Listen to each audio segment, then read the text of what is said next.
How you doing, brother? How you doing? Good to see you. Pleasure. Good to see What's you, your man. name? My name is Cedric. Cedric. Yeah, and it's my brother Carlton. What's Yeah. happening? We appreciate everything you did for him. Well, thank you for liking it. Yeah. So it's a pleasure for me to be interviewing you. What brings you this year to South by Southwest? Well, I'm trying to make things better. And one of the things that we can do with technology is accomplish solving all the problems, actually making the solutions manifest to everything for years that we thought about or speculated about. Right. So one of the examples that I'm doing is, let's take the music business for instance. The power seems to be everywhere else except the creators. The power is everywhere else with the people who take the creation and utilize the power for their benefits, whatever that is. I want to create it to where it's a community of people collectively collaborating together for the power and the ownership, and everything is back on our side that we dictate on our terms. Not saying we could work with people, but I'm looking at the blockchain as an opportunity to be transparent, which means everything is right there in real time, no chasing, no lying, no hiding. Transparency means honesty and truth. So when George approached me with what he was doing, him also being a music lover and a musician himself, there's a heart-to-heart passion there where he's going to fight and do what's right by us. Right. So I'm here with Al Garan and my man George Howard, changing and bettering the system. There's a system that has been in place over and over and over. Ever since we had ears, the same conditions exist.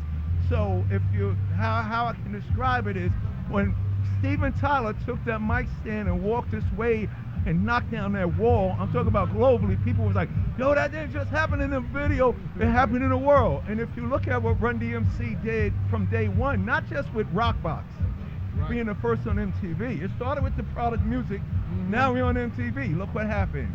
Then we did the Walk This Way thing, but it goes even further. We just made a song about our sneakers we liked.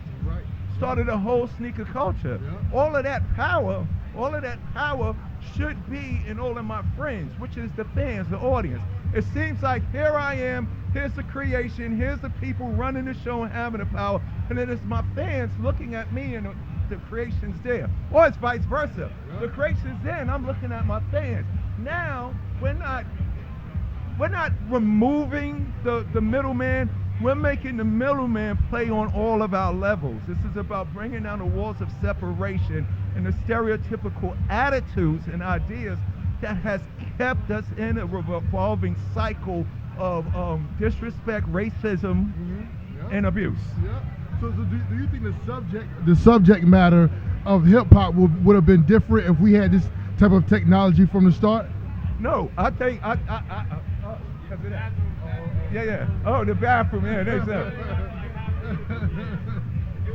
I do think the subject matter would be more universal, would be more inclusive, would be more broad if we had that technology. Because the way things are is now you're only getting what they give you, but that's not all that should be given. But it's kind of hard to give everything. I mean, Ice-T once told me, there's Disney and there's porn. And then Run DMC came along and filled it up with everything in between, which allowed NWA was necessary, but so was De La Soul. Two Live Crew was necessary, but so was Queen Latifah and MC Lyte. So if we had the technology then, it would be different. Playlists would be different. Radio programming would be different. The content that is dominating our social media and all entertainment platforms will be different. So to answer your question, yes, it would. This technology empowers us, like I said, to actually make what we hope would happen. Absolutely. You know what I'm saying? And that's very important. And another thing you do is separates the stereotypical, that's old school and this is new school, because in all reality, we all exist in the now. There we go. So it would even the playing field, you know, everybody that's doing something is cool. With the whole perception of hip hop, us OGs aren't mad at what this new generation is doing. That's their thing. We're mad at what they're not doing. So now instead of me hoping they should do it. You know what I'm saying? I can't run around, you young whippersnappers need. Now I can be the example, not just saying it, I can do it. Yep. So is that the inspiration behind the new music that you're about to put out? Well, no, the inspiration behind all of this new music is to create songs, sounds, and an experience that resonates with everybody across the board. And what I mean by that is, when we first came out, hip-hop was very musical into the sampling thing. So to get people to listen without having to do anything extra extravagant or have to do a publicity stunt, we removed all the music off of Suck MCs, and it was just beat and rhyme. So then, Schoolie D and Ice Cube and Chuck, everybody went to the beats. When we did that, we said, okay, let's move over here. We threw the guitars back on there. And then it didn't just inspire our hip-hops, it took us where we thought we could never go. Rolling Stone, MTV.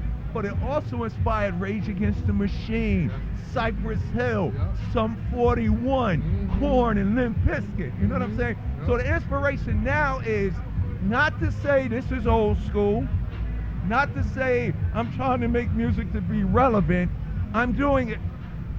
Algorand and the blockchain and technology allows me, and this is why I'm so happy, at 57 to feel exactly how I felt when I was 12. When I was 12, I wasn't writing rhymes for 12 years old. When I was 18 and writing Suck MCs and it's like that, me and Run and Jay wasn't concerned with impressing our friends. We wanted the elders and the educators to say, yo, why you young brothers and sisters making that type of music? Which happened. We inspired Tretch. We inspired Tupac. So it didn't have to just be about our struggle, it was about the possibilities. So that's the inspiration, to get people excited about creativity with the confidence that you can have ownership and control. And you can choose where you go. Because for me, think about it, the deals that I signed, I probably only had 30 meetings about my own career. And now with Spotify, the label is still talking about my creation, and I'm not in those rooms. Right. So one of the things George is talking about, it puts us in the rooms. There we go. He's giving me not permission, he's demanding me to have a seat at the table. And that's the inspiration I want the young kids to have. Absolutely, man. You've been an inspiration to us, man. Where can we find the Algorand? Where can we look that up? And also your new music. What's the website? STOI.org. Sorry. Yeah, STO. The song that owns itself is what the story is.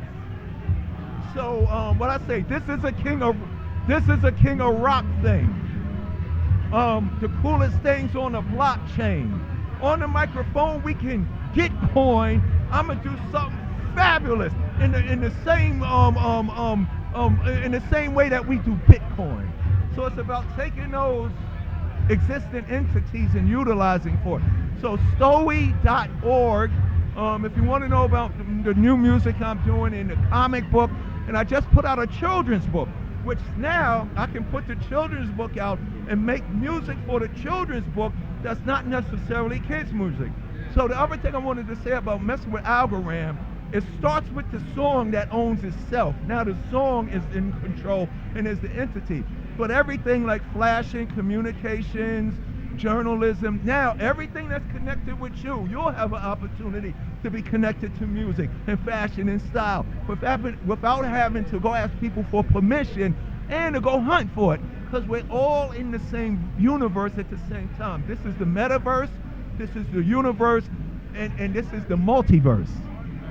Man, thank you so much. Thank you for being an inspiration to us and hip hop, man. Appreciate it. No, we all in this together. All right, appreciate it, man.